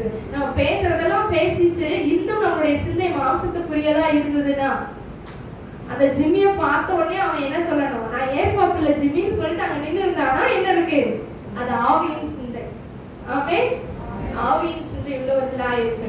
வார்த்தைக்கு நான் ஏசுவா பிள்ளைன்னு சொல்லிட்டு நம்ம நடக்கையில நம்ம மாம்சத்திற்குரியவர்களா இருந்தோம், ஆனால் கர்த்தர் நம்மளுக்காக நிற்க மாட்டார். கர்த்தர் நம்ம ஆவியானவர் நமக்காக என்ன செய்ய மாட்டாரு? பயந்து பேச மாட்டார். ஆமே, அப்ப நம்ம சிந்தையில எப்படி இருக்கணும்? நான் எப்படியாவது ஏசப்பா என்ன புத்திரராய் அவருடைய பிள்ளையாய் தெரிந்தெடுத்துட்டாரு, இனிமே நான் என்னோட லட்சியம் என்னவா இருக்கணும்? இந்த உலகத்துல வாழ்ற வரைக்கும் என்ன பாக்குறவங்க யார பார்க்கணும்? ஏசப்பாவை பார்க்கணும். என்ன பாக்குறவங்க யார பார்க்கணும்? ஏசப்பாவை பார்க்கணும். ஆமே, நம்ம பாக்குறவங்க பார்த்த உடனே என்ன சொல்லணும்? கிறிஸ்தவங்கன்னு சொல்லணும். கிறிஸ்தவங்கன்னா கிறிஸ்துவை உடையவர்கள் கிறிஸ்தவங்க. அப்ப கிறிஸ்துவனுடைய எல்லா நற்பண்புகளும் நம்மளுக்குள்ள இருந்தாதான் நம்ம யாரு? கிறிஸ்தவங்க. அப்ப அடுத்த சிந்தை என்னவா இருக்கணும்? நான் பாவத்தை செஞ்சுட்டேன்னா நான் எதுக்குள்ள போக முடியாது? பரலோக ராஜ்யத்துக்குள்ள போக முடியாது. மோசே ஒரே ஒரு சின்ன தவறு தான் செஞ்சார். ஆனா என்ன, எதை இழந்துட்டாரு? கானான இழந்துட்டாரு. இன்னைக்கு நாமளும் எல்லாமே பரிசுத்தமா இருக்கா, நல்லா ஜெபிக்கலாம், நல்லா பாடல்களை பாடலாம், நல்லா வேதத்தை வாசிக்கிறோம்னு சொல்லலாம். ஆனா நம்ம கிரியைகள் இல்லைன்னா நம்ம என்ன செய்ய முடியாது? நமக்கு தேவன் வைத்திருக்கிற அந்த பரம கானானை சுதந்திரிக்கவே முடியாது. நம்மளுக்கு தேவை நித்திய ஜீவன். ஆமே, முதல்ல படிச்ச பாவத்தின் சம்பளம் மரணம். அடுத்தது தேவனுடைய கிருபை வரமோ நம்முடைய கர்த்தராகிய இயேசு கிறிஸ்துவினால் உண்டான நித்திய ஜீவன். அந்த மரணத்திலிருந்து வெளியில எடுத்தவர் நமக்கு நமக்கு நித்திய ஜீவனை கொடுக்கும்படியா வச்சிருக்கிறார். ஆமென் சொல்லுங்க பார்க்கலாம். அடுத்தது ரோமர் 8வது அதிகாரம் 28வது வசனத்தை வாசிக்கும் பொழுது, அன்றியும் அவருடைய தீர்மானத்தின்படி அழைக்கப்பட்டவர்களாய் தேவனிடத்தில் அன்பு கூறுகிறவர்களுக்கு சகலமும் நன்மைக்கு ஏதுவாக நடக்கிறது என்று அறிந்திருக்கிறோம். ஆமென் சொல்லுங்க பார்க்கலாம். அவருடைய தீர்மானத்தின்படி அழைக்கப்பட்டவர்களாய் தேவனிடத்தில் அன்பு கூறுகிறவர்களுக்கு இது என்ன பண்ணணும்? அண்டர்லைன் பண்ணணும். நம்மலாம் யாரு? கர்த்தரால அழைக்கப்பட்டவர்கள். அடுத்தது தேவனிடத்தில் அன்பு கூறுகிறவர்களா? சொல்லுங்க. தேவனிடத்தில் மனுஷன்கிட்ட அன்பு கூறுகிறவர்களா இல்ல தேவனிடத்தில் அன்பு கூறுகிறவர்களா? தேவனிடத்தில் அன்பு கூறுகிறவர்கள் எல்லாம் நல்ல கரங்களை வைத்து ஹல்லேலூயா சொல்லுங்க பார்க்கலாம். ஹல்லேலூயா. தேவனிடத்தில் அன்பு கூறுகிறவர்களுக்கு சகலமும் நன்மைக்கு ஏதுவாய் நடக்கிறது. ஆமென் சொல்லுங்க பார்க்கலாம். சகலமும் எப்படி நடக்கிறதா? அது நன்மைக்கு ஏதுவாய் இருக்கிறது. அப்ப அந்த வந்திருக்கிற உபத்திரவம் எப்படிப்பட்டது? நன்மைக்கு ஏதுவானது. இந்த வந்திருக்கிற பிரச்சனை எப்படிப்பட்டது? நன்மைக்கு ஏதுவானது. உங்களுக்கு வந்திருக்கிற உயர்வுகள் எப்படிப்பட்டது? நன்மைக்கு ஏதுவானது. உங்களுக்கு வந்திருக்கிற தாழ்வுகள் எப்படிப்பட்டது? நன்மைக்கு ஏதுவானது. நீங்க அன்பு கூறுகிறவர்களாலே இருந்தீங்கன்னா நம்ம எப்படி இருப்போம்? முற்றிலும் ஜெயம் கொள்கிறவர்களா இருப்போம். முற்றும் கொஞ்சம் வாழ்க்கையில ஜெயம், கொஞ்சம் வாழ்க்கையில தோல்வி அப்படி கிடையாது. முற்றும் ஜெயம் கொள்கிறவர்களா இருக்கிறோமே. அப்ப நம்ம எப்படி இருக்கணுமா? தேவனிடத்தில் அன்பு கூறுகிறோம். தேவனிடத்தில் அன்பு கூறுகிறவர்களுக்கு சகலமும் நன்மைக்கு ஏதுவாய் நடக்கிறது. ஆமென் சொல்லுங்க பார்க்கலாம். இன்னைக்கு அழகாய் சாட்சி கேட்டோம். அனுமதித்ததெல்லாம் எதுக்காக? நன்மைக்காக. நடத்திடும் பாதைகளும் எதுக்காக? நன்மைக்காக. அதினதின் காலத்துல சகலத்தையும் நேர்த்தியாய் செய்து முடிக்கிற தேவன் எனக்கு உங்களுக்கு செய்து முடிப்பார். ஆமென் ஆமென் சொல்லுங்க பார்க்கலாம். அப்ப இக்காலத்து பாடுகள் என்ன செய்யாது? என்ன சோர்வுக்குள்ளாக்காது. இக்காலத்து பாடுகள் கர்த்தருடைய அன்பை விட்டு என்ன செய்யாது? என்னை பிரிக்காது. அடுத்த வசனத்தை வாசிக்கலாம். நம்முடைய குமாரன் அநேக சகோதரருக்குள்ளே முதற் பேரானவராய் இருக்கும் பொருட்டு தேவன் எவர்களை முன்னறிந்தாரோ அவர்களை தமது குமாரனுடைய சாயலுக்கு ஒப்பாய் இருப்பதற்கு முன்குறித்திருக்கிறார். அடுத்து பாத்தீங்கன்னா, எவர்களை முன்குறித்தாரோ அவர்களை அழைத்தும் இருக்கிறார். எவர்களை அழைத்தாரோ அவர்களை நீதிமான்களாக்கியும் இருக்கிறார். எவர்களை நீதிமான்களாக்கினாரோ அவர்களை மகிமைப்படுத்தியும் இருக்கிறார். ஆமென் சொல்லுங்க பார்க்கலாம். நல்ல ஒரு ஆமென் சொல்லுங்களேன். எவர்கள் நம்ம எல்லாம் இன்னைக்கு அழைக்கப்பட்டவர்கள். ஆமென் சொல்லுங்களேன். அந்த யார அழைச்சிருக்கிறாரோ அவர்களை என்ன பண்றாராம்? யாரை முன்குறித்தாரோ அவர்களை அழைத்திருக்கிறார். யாரெல்லாம் அழைச்சாரோ அவர்களை எப்படி ஆக்கி இருக்கிறாரா? நீதிமான்கள் ஆக்கி இருக்கிறார். அப்ப இன்னைக்கு நீங்களும் நானும் எப்படி அழைக்கப்பட்டிருக்கிறோம்? நீதிமான்களாக. ஆமென். பாவத்திலிருந்து விடுதலை பெற்ற நாமெல்லாம் யாரு? ஆமென் சொல்லுங்களேன். பாவத்திலிருந்து விடுதலை பெற்றிருக்கிற நாம எல்லாரும் நீதிமான்கள். ஆண்டவர் நம்மளை முன்குறித்திருக்கிறார். ஆண்டவர் நம்மளை பேர் சொல்லி அழைத்து அறிந்திருக்கிறார். எதற்காக? நீதிமான்களாக்கினார். எவர்களை நீதிமான்களாக்கினாரோ அவர்களை எப்படி வச்சிருக்கிறாரா? மகிமைப்படுத்தியும் இருக்கிறார். அப்ப நாம எல்லாம் யாரு? மகிமைப்படுத்தப்பட்டவர்கள். கர்த்தரால மகிமைப்படுத்தப்பட்டவர்கள். அடுத்த வசனத்துல பாருங்களேன். இவைகளை குறித்து நம்ம என்ன சொல்லுவோம்? நம்ம அழைக்கப்பட்டிருக்கிறோம். நம்மள ஆண்டவர் முன்குறிச்சாருப்பா, நம்மளை அழைத்தாருப்பா, நம்மளை நீதிமான்களாக்குறாரு, நம்மளை மகிமையா வச்சிருக்கிறாரு. இத குறித்து என்ன சொல்லுவோம்? அடுத்து பாருங்க. தேவன் நம்முடைய பட்சத்தில் இருந்தால் நமக்கு விரோதமா இருப்பவர் ஆமென் சொல்லுங்க. கர்த்தரின் பட்சத்தில் இருந்தா எனக்கு விரோதமா யார் என்ன பண்ண முடியாது? நிற்க முடியாது. ஏன் அப்படின்னா நான் நீதிமான். நான் கர்த்தரால் அழைக்கப்பட்ட, நான் கர்த்தரால் தெரிந்து கொள்ளப்பட்ட, நான் கர்த்தரால் முன்குறிக்கப்பட்ட, அவருடைய ரத்தத்தினால கழுவப்பட்ட நீதிமான். கர்த்தரின் பட்சத்தில் இருக்கிறார். ஆமென் சொல்லுங்களேன். கர்த்தரின் பட்சத்தில் இருக்கும்போது நமக்கு விரோதமா இருப்பவன் யார்? அப்ப நமக்கு பிரச்சனையை கொண்டு வரதுக்கு யார்? பிசாசு கொண்டு வர பிரச்சனையா இருந்தாலும் சரி, மனுஷங்க கொண்டு வர பிரச்சனையா இருந்தாலும் நம்ம பட்சத்துல யார் இருக்கிறாங்க? கர்த்தர் இருக்கிறார். ஆமென் சொல்லுங்களேன். நம்ம பட்சத்துல யார் இருக்கிறாங்க? கர்த்தர் இருக்கிறாரு. அதனால இந்த பாடல் எனக்கு இல்ல, என்ன இல்ல, அதாவது பவுல் சொல்லிருப்பாரு, எல்லாம் என்னது குப்பை என்று எண்ணி விட்டேன். அப்ப இந்த பிரச்சனைகள் எல்லாம் நமக்கு என்னதான் இருக்கணும்? குப்பைகளா இருக்கணும். ஏன்னா கர்த்தர் நம் பட்சத்தில் இருக்கிறார். ஆமென் சொல்லுங்களேன். கர்த்தரின் பட்சத்தில் இருக்கும்போது நான் அசைக்கப்படுவதில்லை. ஆமென் சொல்லுங்களேன். நான் என்ன பண்ண மாட்டேன்? அசைக்கப்படவே மாட்டேன். இங்கிலீஷ்ல அழகா ஒரு பாட்டு இருக்கும். God is with me, nothing can ஷேக்மினி. ஆண்டவர் என் கூட இருக்கிறார், எதுவுமே என்னால என்ன பண்ண முடியாது, எதுவுமே என்னை என்ன செய்ய முடியாது, அசைக்க முடியாது. அவர் மேல இருக்கிற அன்பு இன்னும் உறுதியா இருந்துச்சுன்னா உங்களை என்ன பண்ண முடியாது. அந்த கண்ணுல இருந்து அந்த பிரச்சனையை பார்த்தோன்னே ஒரு கண்ணுல இருந்து வர ஒரு 4 சொட்டு இருக்கு பாருங்க, அதுவும் வராது. ஆமென். அந்த பிரச்சனையை பார்த்து சந்தோஷப்படுவோம், ஏன்னா கர்த்தர் என் பட்சத்தில் இருக்கிறார். ஆமென் சொல்லுங்களேன். கர்த்தர் என் பட்சத்தில் இருக்கிறார், எனக்கு விரோதமாய் இருப்பவர் யார்? ஆமென். கைகட்டி பாடுவோமா? கர்த்தர் நம் சார்பில் இருக்கும்போது, கர்த்தர் நம் சார்பில் இருக்கும்போது எனக்கு எதிராய் நிற்பவன் யார்? கர்த்தரின் சார்பில் இருக்கும்போது எனக்கு எதிராய் நிற்பவன் யார்? கர்த்தர் மேல் பாரத்தை வைத்து விடு, கலங்கி தவிக்காதே, அவரே உன்னை ஆதரிப்பார், அதிசயம் செய்வார். கர்த்தர் மேல் பாரத்தை வைத்து விடு, கலங்கி தவிக்காதே, அவரே உன்னை ஆதரிப்பார், அதிசயம் செய்வார். ஆமென். அவர் அதிசயங்களை செய்கிற ஆண்டவர். கர்த்தர் நம் பட்சத்தில் இருக்கும்போது என்ன செய்ய முடியாது? உங்களுக்கு வரக்கூடிய உயர்வை யாரும் என்ன பண்ண முடியாது, தடுக்க முடியாது. அதற்கு கர்த்தர் என்னையும் சாட்சியாய் வைத்திருக்கிறார். ஆமென். ஆமென் சொல்லுங்களேன்.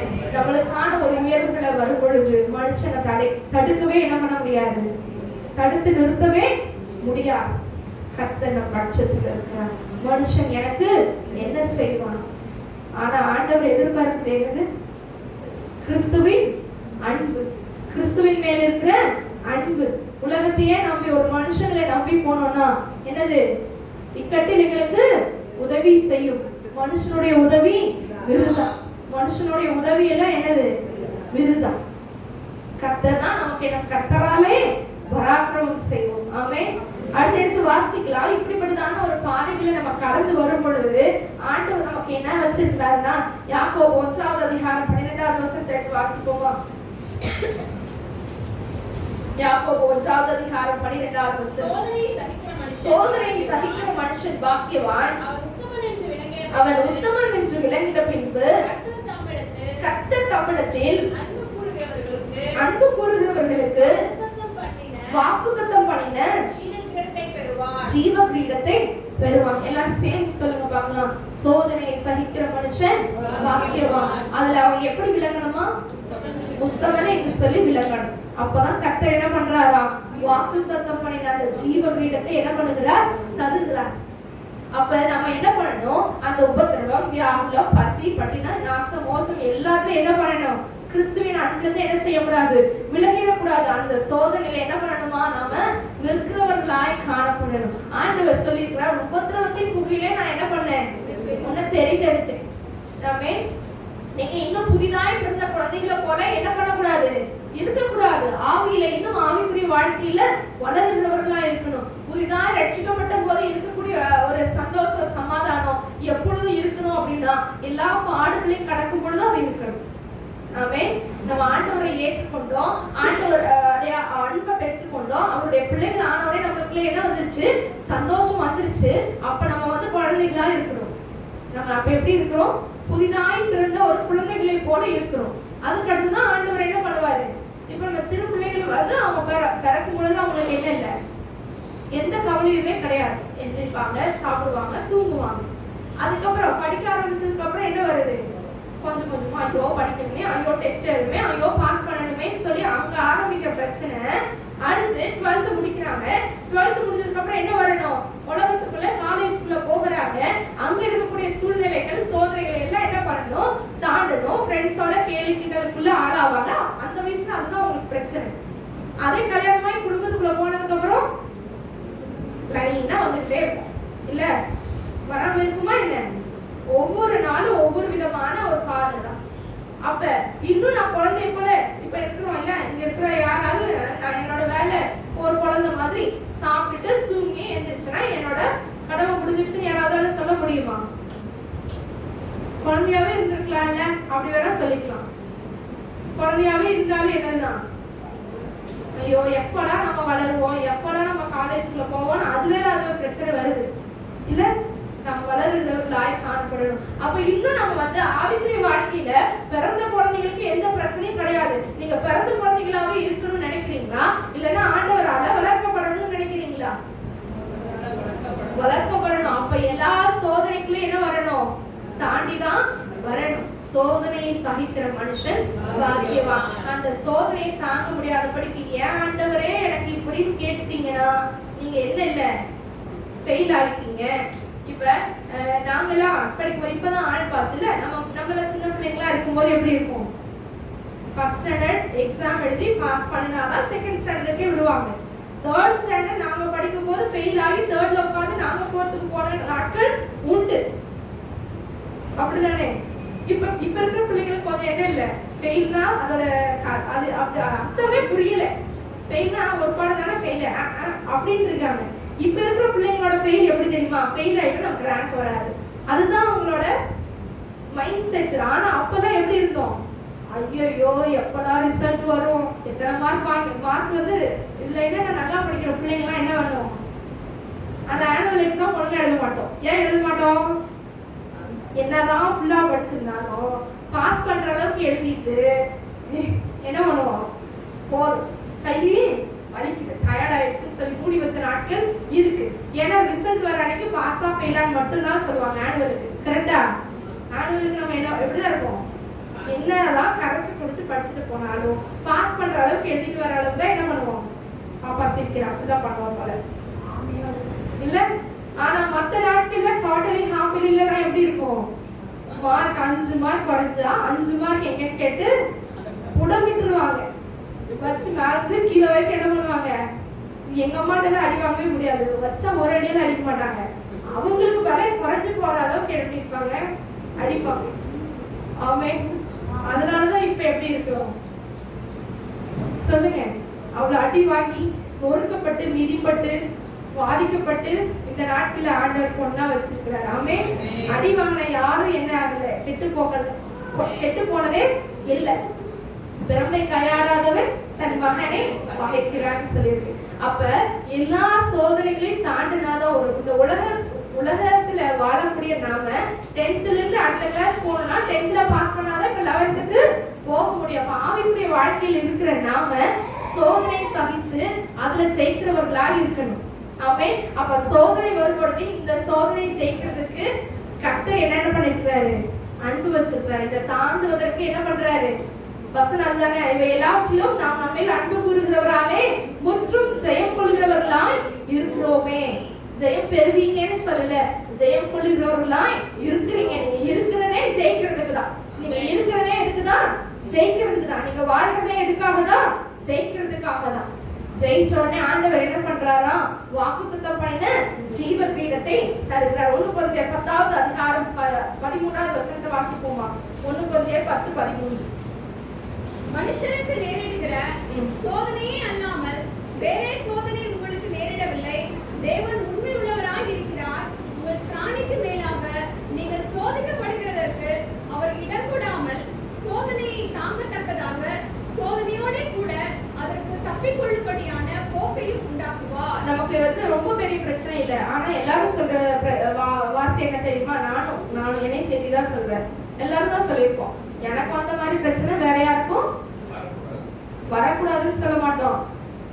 இது என்ன சொல்லுவோம் தெரியுமா, வேற யாராவது இருந்திருந்தா இந்த பிரச்சனையில என்ன பண்ணிருக்க மாட்டாங்க, ஃபேஸ் பண்ணிருக்கவே மாட்டாங்க. உங்களுக்கு அந்த பிரச்சனையை ஃபேஸ் பண்ற அளவுக்கு திராணி இருக்கிறதுனால ஆண்டவர் அந்த பிரச்சனையை உங்களுக்கு கொடுத்துருக்குறாரு. கரெக்டா?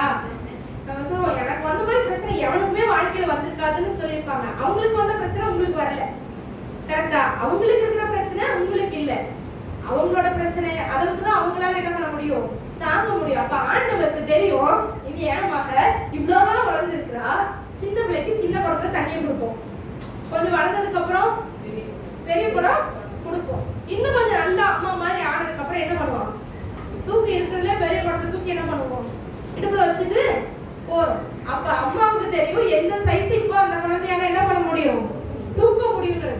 அப்ப நம்மள படைச்ச ஆண்டவர் ஆண்டவருக்கு, நம்மளை நேசிக்கிற ஆண்டவருக்கு தெரியும் எந்த அளவுக்கு பிரச்சனையை உங்களுக்கு கொடுத்தா நீங்க தாங்குவீங்கன்னு தெரியும். கரெக்டா? அதான் பிராணிக்கு மேலாக ஆண்டவர் என்ன பண்ண மாட்டாராம், சோதிக்கவே மாட்டார். அப்ப நம்ம போயிட்டு இருக்கிற பாதையில நம்ம சந்தோஷமா போனோம். இதை ஜெயிக்கிறதுக்காக தான் இந்த பிரச்சனை என்ன பண்ணிருக்கிறாரு, ஏசப்பா நமக்கு வச்சிருக்காங்க. இந்த பாதையை மேற்கொள்வதற்காக தான் ஆண்டவர் என்ன பண்ணிருக்கிறாரு, இதை என் வாழ்க்கையில அனுமதிச்சிருக்கிறாரு. இதெல்லாம் எதற்காக, நன்மைக்காக. பிராணிக்கு மேலாக சோதிப்பதற்கு என்ன பண்ண மாட்டாரா, இடம் கொடுக்க மாட்டாரு. அதுல இருந்து தப்பிச்சு போறதுக்கான வழியையும் தப்பி போகிறதுக்கான தப்பி கொள்ளும்படியான போக்கையும் உண்டாக்குவார். அப்போ ஒரு பிரச்சனை நம்மளுக்கு வந்துருச்சுன்னா ஏசப்பா என்ன வச்சிருக்காங்க, சொல்யூஷனையும் சேர்த்து தான் நமக்கு அந்த பிரச்சனைய கொடுத்துருக்குறாங்க. ஆமென் சொல்லுங்களேன். நம்ம கண்ணை மூடிட்டு இருந்தா அந்த சொல்யூஷன் கண்ணுக்கு தெரியுமா? தெரியாது. நம்ம ஒரு இருட்டான ஒரு பாதையில போயிட்டே இருக்கோம்னு வைங்களேன், இருட்டா இருக்கு இப்படியே தடவிட்டே இருக்கோம்னா தடவிட்டே இருக்கணும். ஒரு பக்கம் என்ன பண்ணுவோம், இப்போ வீட்டுல திடீர்னு கரண்ட் போயிடுச்சுன்னா எங்க அப்பா சொல்லுவாங்க, எல்லாரும் அப்படியே நில்லுங்க அப்படி சொல்லுவாங்க. ஏன்னா அவங்க மட்டும் என்ன பண்ணுவாங்க, போய் டார்ச் எடுக்கணுமோ இல்ல மெழுகுவர்த்தி பத்த வைப்பாங்க. என்ன அப்ப ஆண்டவர் அந்த இடத்துல ஒரு வழியை கொடுத்திருக்கிறாரு. அதை என்ன செய்யணும், நம்ம கண்ணை மூடிட்டு உட்காந்து அழுதுட்டே இருக்க கூடாது. ஆண்டவர் எனக்கு நான் வச்சிருக்கிற வழியில நான் என்ன பண்ணுவேன், பிரவேசிப்பேன். இந்த காரியத்தை சீக்கிரமா என்ன பண்ணுவேன், ஜெயிச்சிருவேன்னு சொல்லணும். எபிரேயர் 2வது அதிகாரம் 18வது வசனத்தை வாசிப்போமா? எபிரேயர் 2வது அவர் தாமே சோதிக்கப்பட்டு பாடுபட்டதினாலே அவர் சோதிக்கப்படுகிறவர்களுக்கு உதவி செய்ய வல்லவராய் இருக்கிறார். அவர் சோதிக்கப்படுகிறவர்களுக்கு உதவி செய்ய வல்லவராய் இருக்கிறார். அவரும் இந்த மாதிரியான பிரச்சனைகளை என்ன பண்ணாரு, கடந்தார். அது உலகத்துல வாழ்ந்த நாட்கள்ல தகப்பனுக்கு கீழ்ப்படுகிறவரா இருந்தாரு. தகப்பன் செய்த வேலையை அவர் செஞ்சாரு. அதே மாதிரி ஜனங்கள் பேசக்கூடிய பாராட்டையும் பார்த்தாரு. என்ன பண்ணாரு, அவமானங்களையும் சந்திச்சாரு. அவருடைய முகத்துல துப்பினாங்க, அவருடைய தாடியை பிடிச்சு இழுத்தாங்க. இன்னும் நம்ம ஆண்டவர் பட்ட சோதனை அளவுக்கு சோதனை நமக்கு வரல இல்லையா?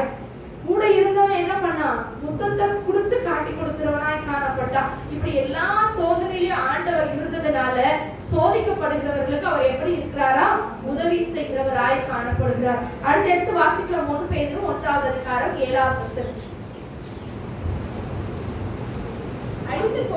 அழிந்து போகிற பொன் அக்கினியினாலே சோதிக்கப்படும். அதை பார்க்கிலும் அதிக விலையேற பெற்றதாய் இருக்கிற உங்கள் விசுவாசம் சோதிக்கப்பட்டு இயேசு கிறிஸ்து வெளிப்படும் போது ஆமென் சொல்லுங்க பார்க்கலாம். ஒரு பொன் வந்து அழகா ஜொலிக்கிறதுக்கு அது எப்படி அக்னியினால சோதிக்கப்படுதோ, நாமளும் கர்த்தருடைய சமூகத்துல மகிமை உள்ளவர்களா இருக்கணும் அப்படின்னா நம்மளுடைய விசுவாசம் என்ன பண்ணணும், சோதிக்கப்படும். அதான் முதல்ல என்ன ஆண்டவர் சொல்றாரு, உங்களை எதிர்ந்துதான் தெரிஞ்சுக்கொண்டேன், உபத்திரவத்தின் புகையிலிருந்து தெரிந்து கொண்டேன். ஆமென். அப்ப ஆண்டவர் நம்ம என்ன பண்ணுவாரு, ஒரு பிரச்சனை அப்படின்னாலே அந்த பிரச்சனையில இருந்து நம்ம என்ன பண்ணுகிறாரு, உருவாக்கி கர்த்தருடைய சமூகத்துக்கு நம்மளை தயார்படுத்துகிறவராய் இருக்கிறார். உருவாக்கி கொண்டே இருக்கிறார். நம்மளுடைய தின அனுபவம் எப்படி இருக்கிறது, உருவாக்கப்படுகிற ஒரு அனுபவம். அடுத்த 2 கொரிந்தியர் 4வது அதிகாரம் 8-9 வாசிப்போமா? 2 கொரிந்தியர் 4வது அதிகாரம் 8-9. நாங்கள் எப்பக்கத்திலும் நெருக்கப்பட்டும் ஒடுங்கி போகிறதில்லை, கலக்கமடைந்தும் மனமுறிவு அடைகிறதில்லை, துன்பப்படுத்தப்பட்டும் கைவிடப்படுகிறதில்லை. எல்லாரும் சேர்ந்து வாசிக்கலாமா? 2 கொரிந்தியர் 4வது அதிகாரம் 8வது வசனம் 9வது வசனம். ஏன்னா சோதனை சகிக்கிற மனுஷங்க பாக்கியவான்கள். ஆமென் சொல்லுங்களேன். நமக்கு தேவை நம்மளுடைய எல்லாத்துலயும் என்ன அன்பு கூறுகிற கிறிஸ்தியன் கூட இருக்கிறார். ஆமென். இவை எல்லாவற்றிலும் நாம் நம்மில் அன்பு கூறுகிறவராலே முற்றும் ஜெயம் கொள்ளுகிறவர்களாக இருக்கிறோமே. அப்ப நம்ம ஆண்டவர் நம்ம மேல அன்பா இருக்கிறாரு. அப்ப அப்படிப்பட்டதான ஒரு சூழ்நிலையில இப்ப நம்ம எல்லாரும் சேர்ந்து வாசிக்க போறோம். 2 கொரிந்தியர் 4வது அதிகாரம் 8-9. நாங்கள் எப்பக்கத்திலும் நெருக்கப்பட்டும் ஒடுங்கி போகிறதில்லை, கலக்கமடைந்தும் மனமுறிவடைவதில்லை, துன்பப்படுத்தப்பட்டு கைவிடப்படுகிறதில்லை, கீழே தள்ளப்பட்டும் மடிந்து போகிறது இல்லை. எங்களுக்கு நெருக்க வரும், ஆனா நாங்க என்னது, நாங்க ஏசப்பாவோட பிள்ளைங்க, நாங்க என்ன பண்ண மாட்டோம், ஒடுங்கி போக மாட்டோம். நாங்க வந்து கலக்கம் எங்களுக்கு வரும், ஆனா எங்க மனசு உடைச்சு போயிட மாட்டோம். ஏன்னா எங்களுக்குள்ள மாம்ச சிந்தை கிடையாது, எங்களுக்குள்ள இருக்கிறது என்னது? ஆவியின் சிந்தை. அடுத்தது எங்களுக்கு துன்பம் வரும், ஆனா கர்த்தரால நாங்க என்ன பண்ண போறது இல்ல, கைவிடப்படுவது இல்ல. நாங்க கீழே தள்ளப்பட்டாலும் மனுஷன் எங்களால எங்களை எவ்வளவு கீழே இழுத்து போடணும்னு நினைச்சாலும் நாங்க மதிச்சு போயிட மாட்டோம். ஆமே. ஏன்னா உயிர்த்தெழுதலின் கிறிஸ்துவாகிய இயேசு கிறிஸ்து எங்களுக்குள்ள இருக்கிறார். ஆமே. அடுத்து எல்லாரும் சேர்ந்து வாசிக்கலாம். 16வது வசனமும் 17வது வசனமும். ஆனபடியினாலே நாங்கள் சோர்ந்து போகிறதில்லை, எங்கள் புறம்பான மனுஷனானது அழிந்தும் உள்ளான மனுஷனானது நாளுக்கு நாள் புதிதாக்கப்படுகிறது. மேலும் காணப்படுகிறவைகளை அல்ல, காணப்படாதவைகளை நமக்கு அதிசீக்கிரத்தில் நீங்கும் லேசான நம்முடைய உபத்திரவும் மிகவும் அதிகமான நித்திய கனமகிமையை உண்டாக்குகிறது. ஆமென் சொல்லுங்க பார்க்கலாம். ஆமென் சொல்லுங்க. அதனால நாங்க என்ன பண்ண மாட்டோம், சோர்ந்து போகவே மாட்டோம். ஏன்னா எங்களுடைய புறம்பான மனுஷனானது அழிந்தும் உள்ளான மனுஷனானது நாளுக்கு நாள் புதிதாக்கப்படுகிறது. அப்ப நாங்க இன்னும் புதிதா பிறந்த குழந்தைகளை போல இல்ல, எங்க ஆவிக்குரிய வாழ்க்கை நாளுக்கு நாள் புதிதாய் கொண்டே இருக்கும். ஆமே. நாளுக்கு நாள் புதிய புதிய அனுபவங்கள், நாளுக்கு நாள் புதிய புதிய கிருபைகள், நாளுக்கு நாள் புதிய புதிய அபிஷேகம். ஆமே. ஒவ்வொரு நாளும் ரட்சிக்கப்படுகிற அனுபவங்கள் நம்மளுக்குள்ள இருக்கணும். ஆமே. நான் என்னைக்கோ ரட்சிக்கப்பட்டுட்டேன், என்னைக்கோ நான் அபிஷேகம் பெற்றுட்டேங்கிற காரியம் இல்ல. நம்ம தினந்தோறும் என்ன பண்ணணும், ரட்சிக்கப்படணும். காலைதோறும் அவருடைய கிருபை எப்படிப்பட்டதா இருக்கிறது, புதிதா இருக்கிறது. அந்த புதிய கிருபை பெற்றுக்கொண்ட நம்ம எப்படி இருக்கணும், ஒரு பிரச்சனையை பார்த்தோடனே நான் என்ன பண்ண மாட்டேன், சோர்ந்து போக மாட்டேன்னு சொல்லணும். நான் எந்த பக்கம் எல்லா பக்கத்துல எனக்கு நெருக்கம் வந்தாலும் நான் ஒடுங்கி போக மாட்டேன்னு என்ன பண்ணணும், வாய்களினால அறிக்கை செய்கிறவர்களாய் நம்மளுடைய சிந்தை எப்பொழுது கிறிஸ்துவை பற்றியதா இருந்ததுன்னா, ஆவியின் சிந்தை உள்ளவர்களாய் நம்ம இருக்கும்போது அது ஜீவனும் சமாதானமா இருக்கும். ஆமென் சொல்லுங்க பார்க்கலாம். 1 கொரிந்தியர் 15வது அதிகாரம் 57வது வசனத்தை வாசிக்கும் பொழுது, நம்முடைய கர்த்தராகிய இயேசு கிறிஸ்துவினாலே நமக்கு ஜெயம் கொடுக்கிற தேவனுக்கு நல்ல கரங்களை வைத்து சொல்லுங்க பார்க்கலாம். ஜெயம் கொடுக்கிற தேவனுக்கு ஸ்தோத்திரம். நமக்கு ஜெயம் கொடுக்கிற தேவனுக்கு ஸ்தோத்திரம். எனக்கு ஜெயம் கொடுக்கிற தேவனுக்கு ஸ்தோத்திரம்.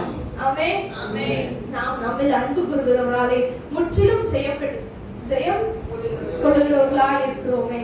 ஆமென். மறுபடியும் எடுத்து வாசிக்கலாம். ரோமர் 8வது அதிகாரம் 37வது வசனம். இவை எல்லாவற்றிலேயும் நாம் நம்மில் அன்பு கூறுகிறவர்களாலே முற்றும் ஜெயம் கொள்கிறவர்களாய் இருக்கிறோமே. எல்லாரும் சேர்ந்து வாசிக்கலாம். 38வது வசனம் 39வது வசனம். மரணமானாலும் ஜீவனானாலும் தேவதூதர்களானாலும் அதிகாரங்களானாலும் வல்லமைகளானாலும் நிகழ்காரியங்களானாலும் வரும் காரியங்களானாலும் உயர்வானாலும் தாழ்வானாலும் வேற எந்த சிருஷ்டியானாலும் நம்முடைய கர்த்தராகிய இயேசு நம்மை பிரிக்க மாட்டார் என்று நிச்சயம் இருக்கிறேன். ஆமென் சொல்லுங்க பார்க்கலாம். ஆமென். முதல்ல வாசிக்கும் பொழுது கிறிஸ்துவின் அன்பை விட்டு நம்மை பிரிப்பவன் யார்? பிரிப்பதற்கு நிறைய பிரச்சனை இருக்கு. ஆனா இப்ப நம்ம சொன்னது போல நம்ம மரணம் வந்தாலும் சரி, ஜீவனானாலும் எப்படிப்பட்டதான சூழ்நிலை ஆனாலும் மறுபடியும் சேர்ந்து வாசிக்கலாமா? ஏன்னா இவை எல்லாவற்றிலும் தேவன் நமக்கு ஜெயம் கொடுக்கிறார். ஆண்டவருக்கு தேவை என்னது? கிறிஸ்துவின் அன்பு. நம்ம அவரை விட்டு என்ன பண்ணிடக்கூடாது, பிரிஞ்சு போயிடக்கூடாது. இன்னைக்கு நம்ம எடுக்க வேண்டிய தீர்மானம் என்னது? கிறிஸ்துவின் அன்பை விட்டு என்னை பிரிக்க மாட்டாது என்று நான் நிச்சயித்திருக்கிறேன். எல்லாம் எடுக்காதவங்க எடுத்துக்கொள்ளுங்க. எல்லாரும் சேர்ந்து மீண்டுமாய் விசுவாசத்தோடு ஏசப்பா இப்படிப்பட்டதான சூழ்நிலையில உங்களுடைய அன்பை விட்டு நான் பிரிஞ்சிடக்கூடாது. எல்லாம் சேர்ந்து வாசிக்கலாமா? மரணமானாலும் ஜீவனானாலும் தேவதூதர்கள் ஆனாலும் அதிகாரங்கள் ஆனாலும் வல்லமைகள் ஆனாலும் நிகழ்காரியங்கள் ஆனாலும் வரும் காரியங்கள் ஆனாலும் உயர்வானாலும் தாழ்வானாலும் வேற எந்த சிருஷ்டியானாலும் நம்முடைய கர்த்தராகிய கிறிஸ்து இயேசுவில் உள்ள தேவனுடைய அன்பை விட்டு நம்மை பிரிக்க மாட்டாது என்று நிச்சயிக்கிறேன். ஹல்லேலூயா, ஹல்லேலூயா. எப்படிப்பட்டதான சூழ்நிலை வந்தாலும் கர்த்தருடைய அன்பை விட்டு எதுவுமே நான் பிரிக்காது. ஆமென். அந்த நிச்சயம் நம்மளுக்குள்ள எல்லாரும் எடுத்து நிற்கலாமா? முற்றிலும் ஜெயம் கொள்ளுவோம், முற்றிலும் ஜெயம் கொள்ளுவோம். இயேசு கிறிஸ்துவினாலே முற்றிலும் ஜெயம் கொள்ளுவோம். இயேசு கிறிஸ்துவினாலே முற்றிலும் ஜெயம் கொள்ளுவோம். கர்த்தரின் பட்சத்தில்